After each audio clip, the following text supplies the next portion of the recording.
when I think of Garfield, I think specifically of like this adorable snark that he Yeah, had, right? Like that's right. he had a very specific brand of humor. And Yeah. when I think about that humor, I think about like, well, like that kind of paved the way for so many things after it, right? Like that kind of adorable snark. Like I feel like you see that in The Simpsons, and I wonder, could you draw a line between, say, that humor and the kind of humor you would have dabbled in say, like Parks and Recs and even Guardians of the Galaxy? Oh man, maybe. I think so, possibly. I mean, although I was, it came out in 78, I was born in 79, so my first exposure to it, I was so young, I'm not sure that I was able to pick up on the snark because that snark was rooted in a little bit of cynicism about American culture and about the nose to the grindstone, working 40 hours a week, getting up and attacking the weak, and physical fitness, and people doing Jane Fonda tapes, and he was like, nah, none of that. I don't like Monday.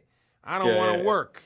I want to eat. I want to be lazy. And so people kind of, I think the humor that adults would see in that, I'm not sure I would have seen at a young age. I just liked Odie. I thought he was cute, and I thought Garfield was funny. He had big eyes. I was responding in that regard. But I think certainly that era comedy was changing, and there's a high likelihood because of its ubiquity. A comic strip like Garfield helped shape comedy in the West and how we saw it, and snark became apparent. Like you said, it did go through from The Simpsons and through Friends. Chandler Bing is almost like a kind of like a Garfield kind of a character. A lot of sarcasm and stuff like that. So I could see. I think culturally, definitely a phenomenon that reverberated, and hopefully will continue to when this movie comes out. Thinking about kind of that original humor and stuff. I mean, I'm just thinking about like even the process of adapting comic strips to animation, right? Right. I mean, you're taking material that was like, like where they would set up the jokes in a handful of frames to now you have motion and you have like you have a much bigger canvas. Right. And I love when I'm watching this movie how some of that kind of comic strip sensibility made it into the movie. I'm thinking of, like you mentioned Odie. I was thinking of a scene where Odie's like kind of in the frame, busy himself doing something, and then a few frames later, you see what he was up to. That you see the payoff. That's right.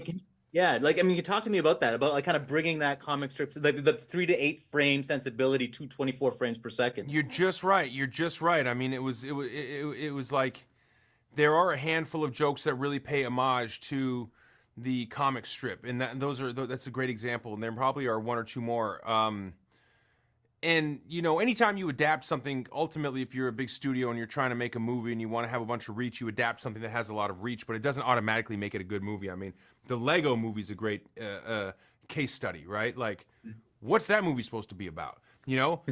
Even the Mario movie, it's like they're brothers and they're chasing down a princess in a castle, but like there's not really a story. There's a game.